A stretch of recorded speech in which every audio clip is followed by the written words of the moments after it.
What's up, guys?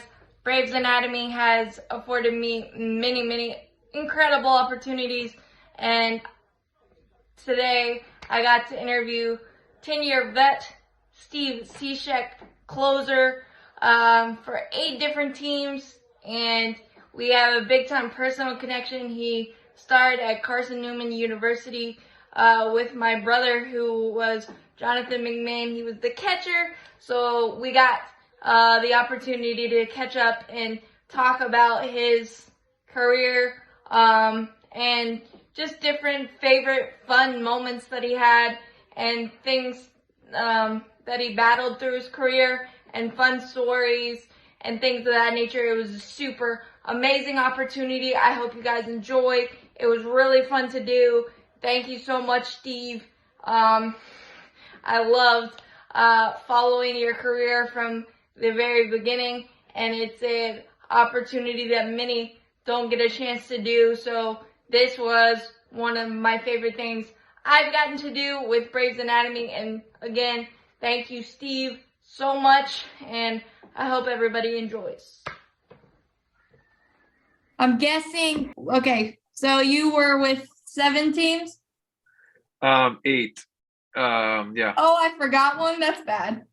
No, that's okay. Which one did you fit? I'm gonna guess the Angels. Yeah. Everyone Let's see if I can get them. Since I Okay, think, okay. all right, here we go. Angels, Marlins, Tampa, St. Louis, Seattle, Washington, Cubs, and White Sox. There you go. I got them all?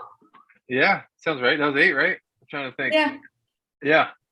Not including Houston in spring training, but we don't even have to talk about that. That doesn't count. No, that doesn't count. I'm surprised you actually wanted to retire with all these contracts people are getting. Yeah, I know. I noticed that. But it's the right time. Good. What? I don't even know if I knew this from your college days. How did you start throwing sidearm? It was it kind of just happened by chance, really. It's just a natural arm slot for me. When I was in high school, I didn't really have access to video. A, it was older times, but B, our games are only like 20. We have 20 game seasons. I come straight off of the basketball season right into baseball, essentially. So I go from like not throwing at all to like ramping up for a season within like a week. So I didn't see myself throwing video until basically college, or never had it analyzed. So in my head, I'm throwing like Derek Lowe, who used to be a pitcher on the Red Sox. Yeah. And I was trying to create like an arm slot like his because I liked his. I just liked his delivery, and so somehow I ended up like a low 3/4, and over time it just kind of got lower and lower. So it just feels natural to me. I throw a football that way, Really? swing yeah. I just for me, I don't know the difference. I feel like I'm throwing over the top. So It's funny because when I started this YouTube stuff and trying to create my brand, there would be a lot of people that would ask me who my favorite players were, and of course, a few of them would be the Braves, and then I'd mention your name, and they'd go, "Wait, what?" And I have to explain it. And the biggest memory I have, and I don't know if you still have it, is I was 11, I think, and I was staying with you and Jonathan before you got drafted, and we played hockey and tennis, and I beat you, and I continued to beat you, and we couldn't go to bed until you beat me, and I don't think you did beat me. I don't know if that's Virtua Tennis, I think it was. Yes. When I first got my Xbox. Yeah, I remember that. Yeah. In our little apartment over I there. don't think you did beat me though. Probably not. I wasn't very good at it. You were exceptional at video games. So hey, but now I don't know. I actually play tennis in real life a little bit. I'm trying to get into it. But you probably beat me in that too. You would beat me now, trust me. But I just what is your best memory or favorite memory from all your teams that you played with? You can do it in any order you want. Oh, from each team? Wow. Yeah. Or do you have one or anything? I think I got asked this the other day. My fondest baseball memory There's a couple of them. One of them, my number one's probably getting to play for the Team USA in the World Baseball Classic. That was probably one of the most special, career moments of my life, is just receiving that phone call and having the opportunity to represent my country. And so that was incredible. I've never felt that much pressure pitching in a game in my life. And then obviously getting drafted is probably second to that. But third, what comes to my mind is playing with your brother at Carson Newman. We had the South Atlantic Conference tournament, SAC tournament, and Yeah. on championship day, we were in the losers bracket, had to fight all the way back, and we had to win 3 games in one day to win the conference championship, Yeah. the conference tournament, and we did it. We pulled it off. The last game went extras, and I closed it out. And man, the dog pile at the end was like one of the coolest. Like, I'll never forget it. It was just everything just went right for us. We played out of our minds, and it was just a really cool experience. Something that we'll all remember for the rest of our lives. How do you, as a closer, because there's so much pressure, like you said, but how do you, as a closer, because you're going to blow saves at some point, how do you compartmentalize that? Is it easy to do? Is it easy to brush off and just, okay, I'm going to get another shot and whatever? How did you balance that? Yeah, so that last thing you said there, I'm going to get another shot, was something that motivated me. Because look, I mean, and people remember the failures, right? If you blow a save, you happen to be, if I were to blow a save, anyone, and you happen to be at the game, you're going to remember that game and who did it, and you're like, that guy, But if you rattle off a bunch in a row, no one's gonna. That's your job. So it's like, so understanding that, like, you can't give into the pressure of the situation. Try to treat it like any other inning, but when it does go south, my teammates understand, obviously, that I'm giving everything I can out there, because we're all trying to put together a win as a team, and realizing that you're going to have an opportunity that next day. That's the thing that made it, I wouldn't say easy for me, but kind of took some of the edge off. And then for me, just I'm a Christian, and playing for the glory of God. I just know that every time I went out there, I gave everything I possibly had that day, no matter how I felt physically, and whether good or bad. When I put my head down at the end of the night, I knew I honored the Lord and gave Him everything I had, and my teammates knew I gave it all I had too. So you wake up the next day realizing that there's probably gonna be another chance you're getting the ball game, so you better figure it out. Because as you know, I don't really take losses well. Never have. Even I probably take them harder than you guys as players do. So I really wanted to know how you kind of compartmentalize it. But I think I could never be a closer. I could never have that much pressure. But when you do and you have like a mound visit, are mound visits as just standard, you're doing this wrong, or do they actually like tell you a joke? I've never understood how mound visits work. Are there different types of pitching coaches that have a different style, or what? Yeah, so that's these are great questions. So typically mound visits, obviously, one of two things. One, it's not going well, or two, they're trying to get someone, going, so they're stalling for like a matchup. So, or they combine the two. It's not going well, so they have to get someone going. So, but really, also it's just trying to reset your mind. I guess another option too, which I got a lot recently because of the analytics and stuff, is scouting report, right? Like, so when a pinch hitter comes up, I'm a righty sidearm guy. They're gonna pinch hit lefties. It's just gonna happen. So you'll see the pitching coach come out and remind you of the scouting report. Typically, like I know before I go in the game who's probably gonna pitch hit, and I know the scouting report off the top of my head. I study it, as the game's going on. But so I just communicate that with the pitching coach, but it's good because it's a good refresher. The only time I don't like it is when I'm actually in a groove and it just doesn't look like it. Like I might be hitting around, but I feel great. Like I just want to keep going. Yeah. But the pitching coaches don't know that. Like they're just trying to do their job to, slow the game down, help you slow the game down, and get you back in a rhythm. Just start over and get in a rhythm. So, yeah, I mean, you'll see some of the guys of, really competitive guys like the Scherzers tell them, manager, get back to the dugout. You appreciate that, but they have a job to do too. So they're trying to do the best they can. Yeah. I've just and I guess this is just kind of a personal want to know, was Jonathan's mound visits that that in depth? Not really. He would typically tell me a joke, sometimes fire me up. But I remember one time he was mocking Coach Griff because I was throwing the ball well, but I wasn't getting the results. And Griff was wearing me out. He's calling me. He said I'm the donkey on the team. So I remember one time J Mac was galloping back to home plate, or a horse. I mean, and so he started galloping back to home plate just to cheer me up a little bit, get me locked back in. So yeah.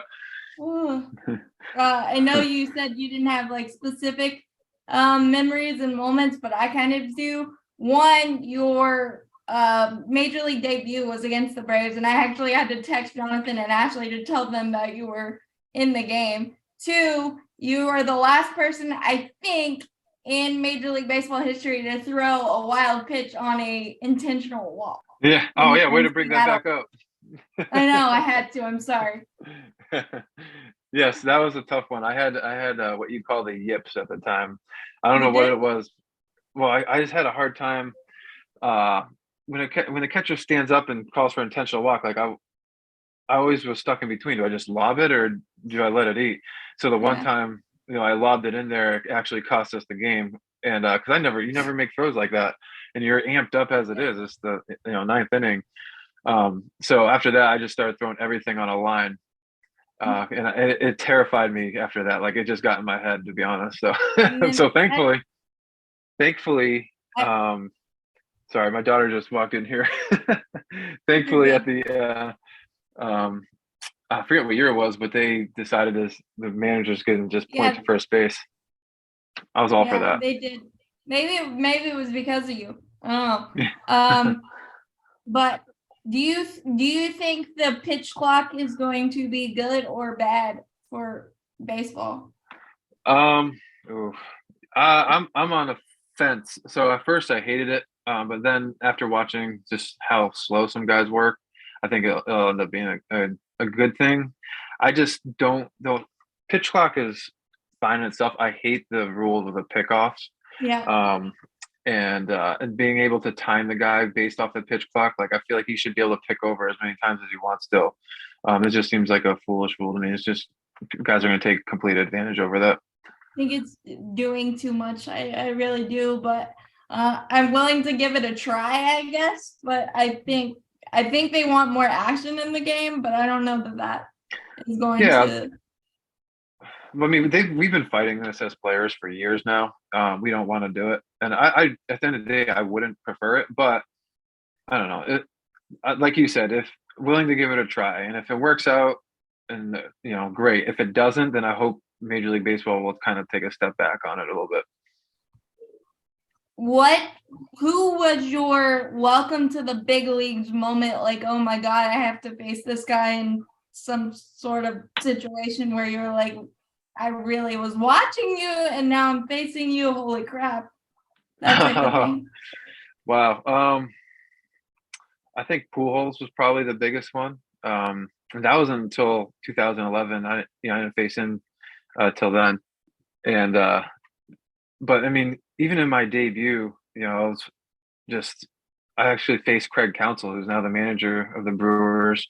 The first guy I faced was Casey McGee. He ended up being my teammate in 2014. Yeah. And I was just like, I wouldn't say terrified, but I was like, my goodness, what am I doing out here? And then once I got that first out, McGee just hit a ground ball and a catcher, or right in front of the plate, a catcher picked up, threw him out. I'm like, I think I can do this, So like these guys put their shoes on the same way I do. Why am I making this such a big deal? And after that, it was good. Better than me, I think, on that. But I think I remember you had a very heated conversation with CB Buckner one time when the Braves were facing you guys, the Marlins. Do you remember having big time heated conversations with umpires like that? A lot. I don't remember that. Maybe you're probably right. Maybe I blacked out in the moment. I don't know. Probably. CB Buckner. So. There's only one time I think I really yelled at an umpire that I can think of. It was a couple of years ago, and I was just old and grumpy. But I ended up talking to him, and we're fine. I mean, it happens. You're just in the moment. So I actually got to apologize to him because he was actually right and I was wrong. So I'm willing to admit that stuff. It's not a big deal. Oh, good. So you're not a Brian Wilson type or a trying to get into fights and stuff. But I yeah, try not to. well, it's simple enough. But I you were a teammate at Aberpools, weren't you? And with the Yeah, Cardinals. no, What was that like? in Anaheim. Yeah, I got to play with him for like a month in Anaheim, and there was that awkward. He kind of got released Yeah. situation, and really, it was just all. I was new to the team, first of all, because Yeah. as I mentioned, I was with the Astros in spring training. Well, a day before, 2 days before the season starts. Yeah. Well, it didn't work out with Astros. The Angels called and said, "Do you want a job?" I'm like, "Yes." And Yeah. so I didn't get the chance to really get to know the guys until like game one of the season. So it was kind of weird. So my spring training with them was like the first month of the season. So it took me a minute to catch up and get in a groove there. And by that time, unfortunately, the incident went down with him and, the Angels and stuff. So, but he seemed like a great guy and, he's always kind to me. I was like, um, can I call you the machine? Like, what do you want to be called and stuff? And so he seemed pretty nice. How do you were with 8 teams, as you said? How do contract negotiations? How does that stuff go? And is it as simple as a team calls you and then you work it out with your agent, or what? Like, are there hmm intricacies to it? Yeah. So basically, I mean, that's exactly right. I just leave it up to my agent. He tells me, "Hey, this is who's calling. These are the offers. This is what we're gonna do." And for me, I'm like, "Yeah, just let me know." I just want to. Yeah. That's why I hired him. And he's really good at his job. So, but these because Yeah. I don't do well with distractions. I just want to work. So, when we got to it, what we both agreed was a fair number for what my value was. Then we would just go for it. And of course, if the team I like, organization, I do my homework on them myself. Like I want to find out who the chaplain is. I want to find out who this, training staff, what they're like. Because towards the end of my career, I really leaned on the training staff in these organizations, and so I did my homework while he was doing the financial stuff, and behind the scenes, I was just training every day. Um, you were with both Chicago White Sox and Chicago Cubs.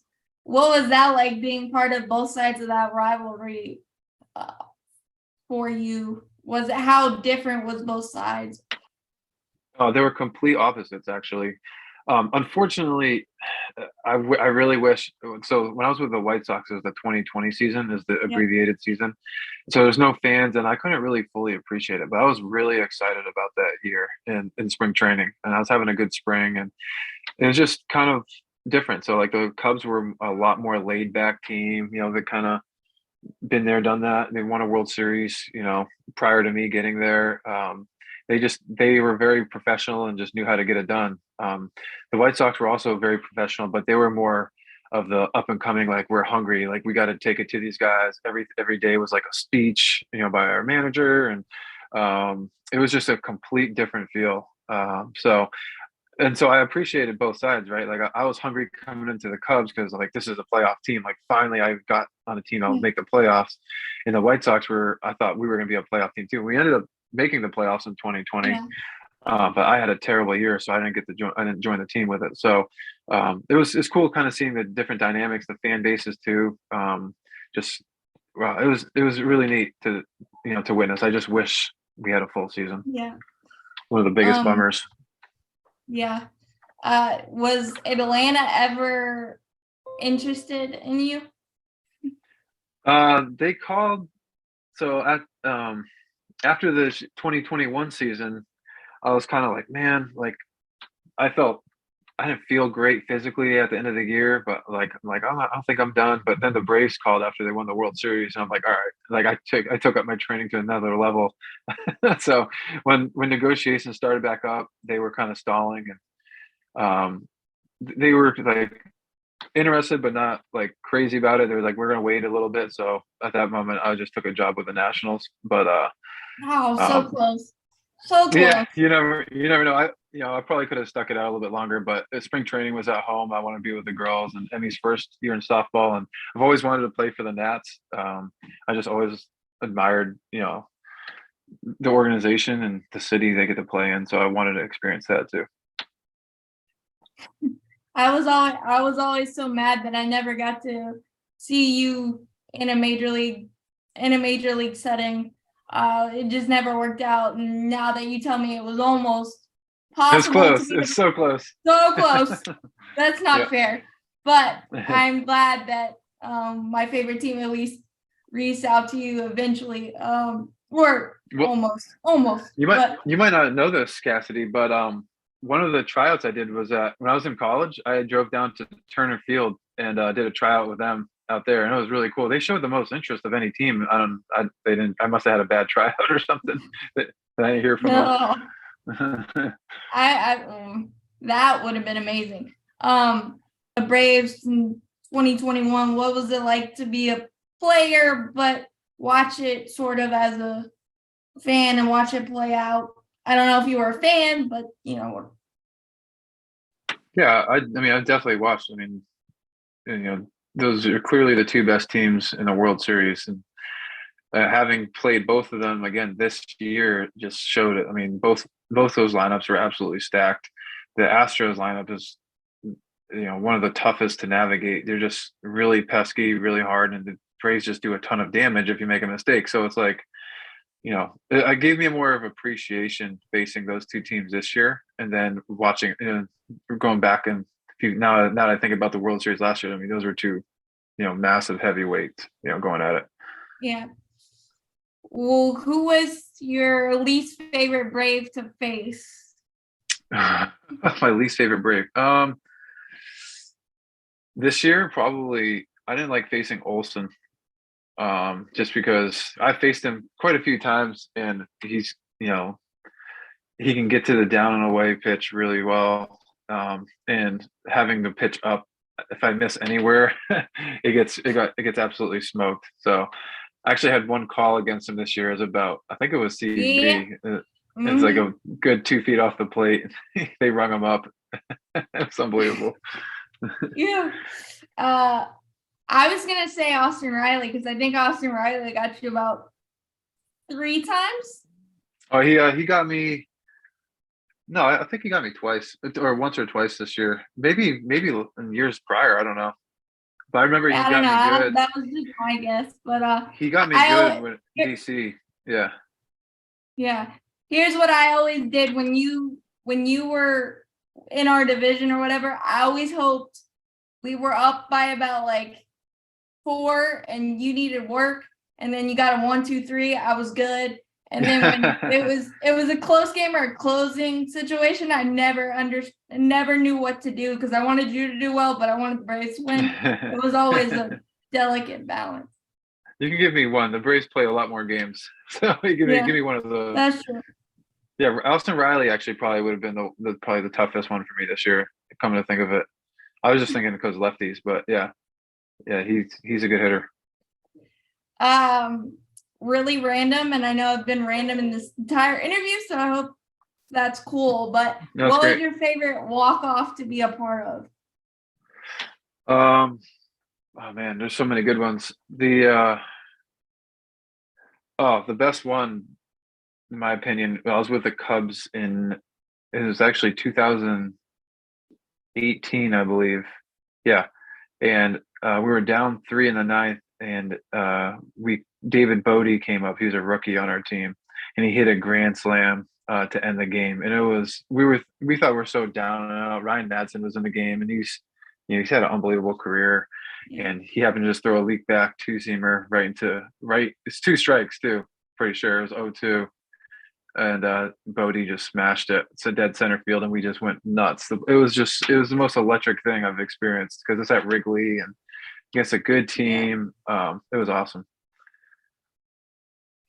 I I loved your dance moves with Chicago too, because your the bullpen dancing, that was a nice little celebration for you guys. I like that. That was a little out of my comfort zone, but I was happy to be a part of it. Was there um a favorite catch, or your top 5 catchers that you worked with? Okay. Jeff Mathis is probably number one. Mike Zunino was probably number two. After that, it was, pick and choose. I mean, Yachty was great. Obviously, he's one of the best to ever do it. I love throwing to John Buck a lot, just because it was my rookie year. I was young, and he's a veteran guy, and you're just solid. He's just very smart guy. I also like throwing to Wilson Contreras because I knew no one was going to steal on me. I mean, the guy has an absolute cannon for an arm, and he's very intense. Which for me, I'm very, I guess, subdued and personality, just quiet. But when I'm out there, it's like I flip the switch, and so me and him were kind of on the same page with that. So I always appreciated throwing at him too. Just off the top of my head, Kurt Suzuki, and Max Stassi were great in 2021 too. Just Suzuki just cracks me up. He's an older guy too, and kind of he gets it. So there's some good ones. I mean, I never really had a bad catcher. So, although I don't know if you could admit it now either. If you should admit it now, if you did have a bad catcher, a bad one. But you mentioned the World Baseball Classic being your favorite, or one of your favorite memories. Did you? I can't remember. You got into a few games, didn't you, during the World Baseball Classic? Yeah, like 3 or 4 games, I think. Mm-hmm. Was that the year that Adam Jones robbed Manny Machado? Machado. Yeah, it wasn't. Yeah. I wish I had hip surgery. So devastating. I had hip surgery that off season, so I couldn't play in the 2017, and it would have been amazing. I can't imagine playing for your country that way in baseball, just because baseball is such a global phenomenon, so to speak. So I don't know how you were able to keep your emotions in check in a regular baseball game, but in that type of setting, I don't know. I'll put it this way: I get nervous if I don't get nervous when I pitch, I'm in trouble. Like, I don't like being calm. I might look calm, but inside I'm like ready to rock. And I've never pitched with my knees shaking like when it comes set, and I was like trembling when the World Baseball Classic. I mean, my legs were shaking. I had to like really pull it together. And what's funny about that too is we talk about that wild pitch. I remember the first 2 games I came in, for whatever reason, Joe Torre had me intentionally walk the first batter. I'm like, you could have had the last guy do it. So they brought me in to intentionally walk the batter and then work out of a jam. So it was a complete gut check. Thankfully, I didn't throw the ball away. Good. You learned from that. That's right. You did mention that you played in Seattle, and that was where the infamous wild pitch happened. But was that atmosphere as electric as it was this year, as they finally kind of got over the hump and got into the playoffs? It seemed like it was an epic atmosphere. Yeah, not quite. So that happened when I was with the Marlins back in 2011. We were the home team in Seattle because I think we had a Bon Jovi concert they scheduled, so we had to fly out there. It was weird. But when I was with the Mariners in 2016, we missed the playoffs by like 2 games, so we were in it. So that was pretty electric. But what I experienced this year and the year before was this blew it out of the water. It was really cool. I threw in it in the game, and 2 of the games last year or 2 years ago in 2021, not to confuse you, I threw in the first 2 games of the series and the last series of the year where they were barely hanging on, and then they weren't able to clinch. And I gave it up the second game, and the place just went Yeah. bananas. It was nuts. And then this year too is similar. I mean, everyone was so hungry; they knew it was going to happen, especially with the expanded playoffs. And so I was happy for the fans. You know, they deserve it. Do you mentioned the expanded playoffs? Do you like it, or are you more of a traditionalist? I'm more traditional, but I do appreciate some of the teams that have gotten, you know, to get in the playoffs. So again, I don't mind it. It wouldn't have been like a, you know, I'm not like hard set on stuff like that. But had I preferred it, I like the old way because then you're truly getting the best teams that play the best baseball all year round to make the playoffs. Um, I'm guessing. Well, you didn't get to experience the playoffs yourself, did you? Yeah, I did. So I made the playoffs and made the roster in 2018 for the wild card game, and we got edged out in extra innings by Oh, the that's Rockies. right. Yeah, Yeah. so that's my one. I guess my biggest bummer of my career is when that was the only playoff experience I got, but it's still awesome. You know. Yeah. Do you unbiased opinion? Do you if Jonathan was, I don't know, 4 inches taller, do you think he would have had a shot? 4 inches taller and a little bit more pop. Yes, he could. I mean, he could catch and throw. That's for sure. You know, but you know, he was a singles hitter and gap to gap guy, and you know, nowadays it's just not really playing. You know, I you don't know got to do about power gap hitting. to gap. It was a small field at Carson Newman, you know. Yeah, but I I just the to be able to continually pitch and be consistent for 10 years, what things did you do every single year to stay consistent? I mean, even when you had the yips, as you said, how did you get yourself out of that rut, so to speak? Yeah, you know, a lot of it was work ethic stuff, which I learned at college at Carson Newman, but from guys like your brother. And I mean, I worked hard in the off season. I took it very seriously. I used to get stressed if I missed a workout. It's a lift day because we're going on vacation or something like that. I knew how important it was for my body and my mind to put in a lot of effort because I put a lot of pressure on myself. You talk about hating losing and struggling with that, like that was a big struggle for me. I just didn't like letting my teammates down, and if I had to look back and say, well, I didn't work hard on this particular day or this off season, let's say, and I was pitching poorly and it was costing the team wins and other guys some of their stats, with inherited runners, wins, whatever it may be, because I didn't put in the work, then that's on me. So I took it very serious, and so I think that's what helped me stay consistent too, because I was at the greatest place in my opinion in the world to train, Cressy Sports Performance. I was putting in the work every off season, and that was preparing me for a long season. I mean, Major League Baseball season is grueling.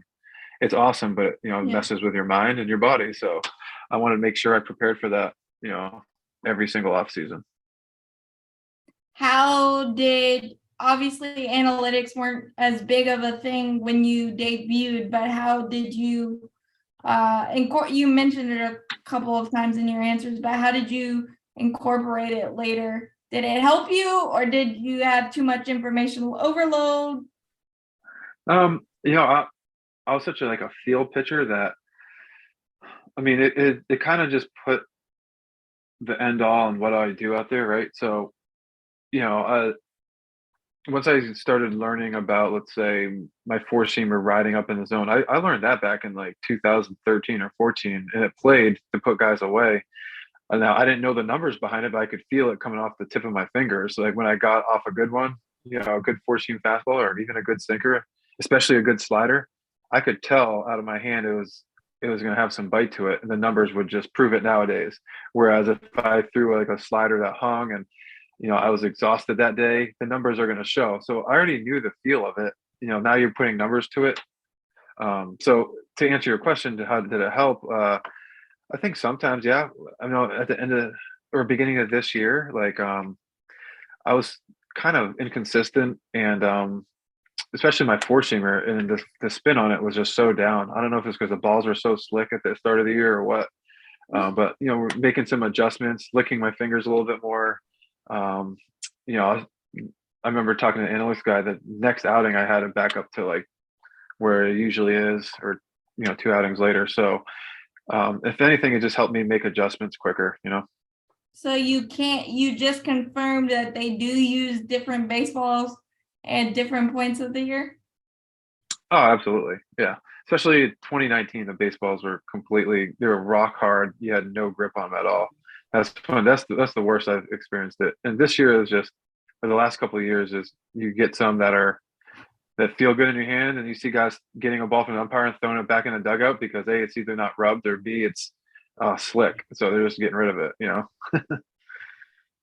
So they're never gonna get away with the baseballs are not different in Major League Baseball because you just confirmed it. Yeah.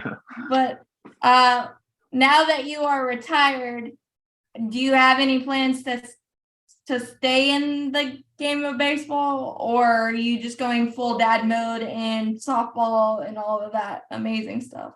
And both of it.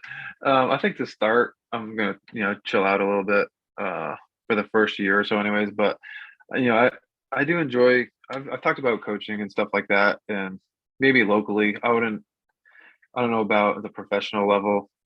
That's a conversation, if it ever comes up, that I'll have with teams and see where I'm at. But the big reason why I would retire is because I want to be with my family more. And the girls are at the age, and my physically, it's not like it used to be for me. It's kind of a wake up call this year. But at the end of the day, I just want to be around my family a lot more and not put much strain on them trying to race out to see me wherever I'm at. So, and my girls are excited about it. So for now, I'm going to stay put and enjoy the summer on Cape Cod where I grew up, and then the rest of the time in Florida. Well, that sounds pretty good to me. And I did want to commend you on your Father's Day footwear. I think John Boy Media got you this past year. That was solid because I can confirm that Dad does wear those shoes. So he appreciated that nod.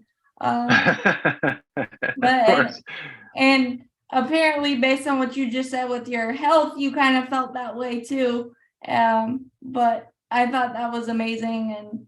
And again, thank you so much for doing this. It's been really awesome to talk to you again. I know it's been way too long, so that's on me. But I knew you were busy, so I never knew when to be able to reach out or anything. I did hate that I never saw you pitch in the majors, but I guess I got your best moments in college. So I guess that. That's right. That's awesome. It's so great talking to you and catching up with you. And yes, some great questions. So I appreciate it. Yeah, well, I appreciate you doing this and helping out my channel. It's been an amazing ride, and just to get the opportunity to do this is absolutely incredible. So thank you so much, and don't be a stranger. I definitely won't. And hopefully we can do it again sometime. Sounds good. Thanks for having me on, Cassidy. See ya. See ya.